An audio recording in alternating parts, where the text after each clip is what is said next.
If I don't tell them what you want them to hear, you all in my ear, but this is all I hear.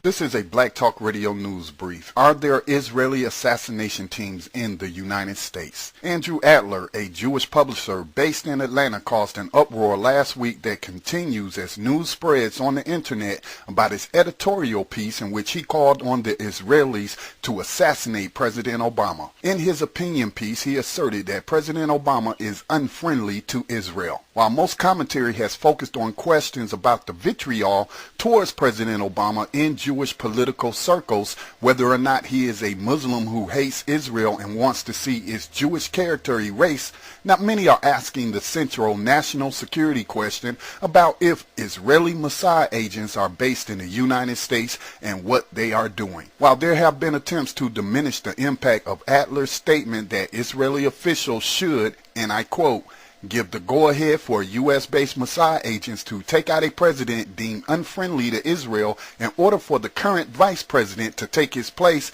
and forcefully dictate that the United States policy includes its helping the Jewish state obliterate its enemies. Adler's commentary should raise serious national security concerns. While the FBI and the Secret Service are investigating Adler, the Obama administration has refused to comment on the case, and to date, politicians and conservative commentators, who are usually hawkish when it comes to national security issues, have been awfully quiet about the Adler case. The subject of Israeli political assassinations did come up in a recent Republican debate held in South Carolina. Israel has been implicated in the assassination of a number of Palestinians over the years, and defenders of the policy have often justified the actions by labeling the targets as terrorists. More recently, Israel has been blamed for the assassinations of Iranian nuclear scientists in attempts to thwart Iran's nuclear ambitions, which it says are for peaceful purposes. While the UN's top weapons inspector, Mohammed El-Baradei, has said there is no credible evidence that Iran is building a nuclear weapon, and backed up by U.S. intelligence assessments, Newt Gingrich has explicitly called for taking out Iranian civilian scientists. Gingrich did not stop with calling for assassination plots, but called for violations of international law, which include deploying U.S. troops and CIA operatives inside of Iran. Mitt Romney also called for actions that would violate U.S. law and international law when he said President Obama should have covertly encouraged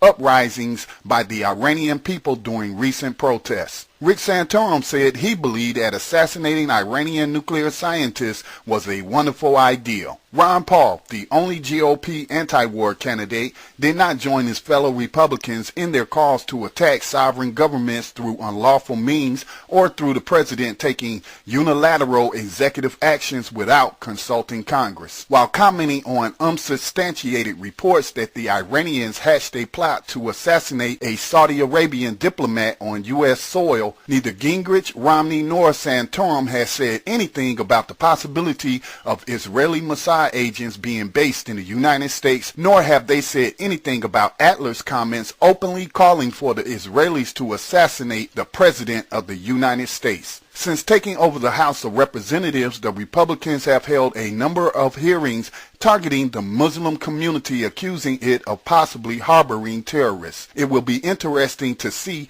in light of Adler's claim of Israeli assassination teams on U.S. soil, if that same Congress will investigate these claims, which represent a serious breach of national security. Andrew Adler is not just some crazed or mentally impaired individual publishing outlandish conspiracy theories. Andrew Adler is the publisher of a weekly newspaper in Atlanta and also produces a local television show, and in that capacity he has interviewed a number of Israeli government officials, some of which have contributed to his publication. Considering his apparent access to Israeli officials, it would be foolish and a dereliction of duty if Congress does not investigate the possibility of Mossad agents in our midst. This has been Scotty Reed for Black Talk Radio News Brief.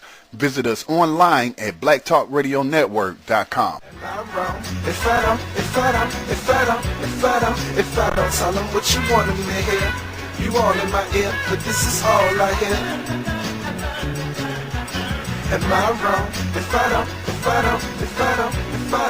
If I don't show them what you want them to see, you talking down to me, but this how you sound to me.